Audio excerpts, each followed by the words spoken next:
Give the call to the honourable member for Tangney. Thank you, Mr. Speaker.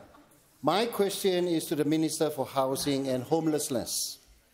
How will Help to Buy support tens of thousands of Australians into home ownership? And what is standing in the way of this support? Thank you. Give a call to the Minister for Housing, the Minister for Homelessness and the Minister for Small Business. Thanks, Mr. Speaker, and I do want to thank the member for Tangi for that question. Our great member for Tangi. He, of course, is from the great state of Western Australia. Now, Western Australia, of course, has a successful bipartisan shared equity scheme that's been running for more than 20 years. That is at capacity, Mr. Speaker. That is at capacity. Member for O'Connor. And our Help to Buy shared equity program will reduce the cost of a mortgage by up to 40% for low and middle income earners. Eligible participants will only need a 2% deposit, Mr. Speaker, and the government will then support them with an equity stake of up to 40% for new homes. The Minister will pause.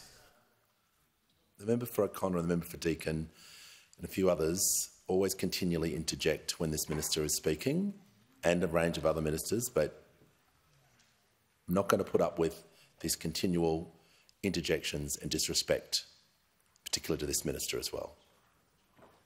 So we're just going to hear what the minister has to say and limit the interjections, because I want to hear what she's got to say. The minister has the call.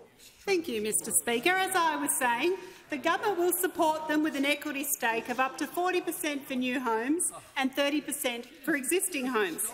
Help to Buy will be real support that will help lifelong renters become homeowners, Mr. Speaker. Renters like Sandra from Melbourne.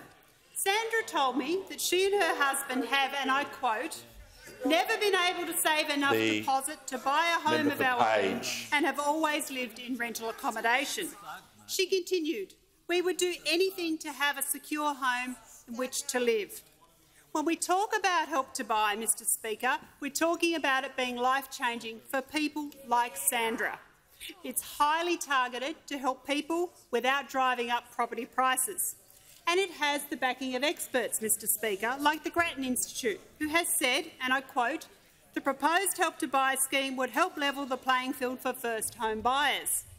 And then, of course, the Australian Council of Social Services, who also supports Help to Buy, who said, and I quote, it will help balance the scales for some between those who have access to the bank of mum and dad for their deposit and those that don't, Mr. Speaker.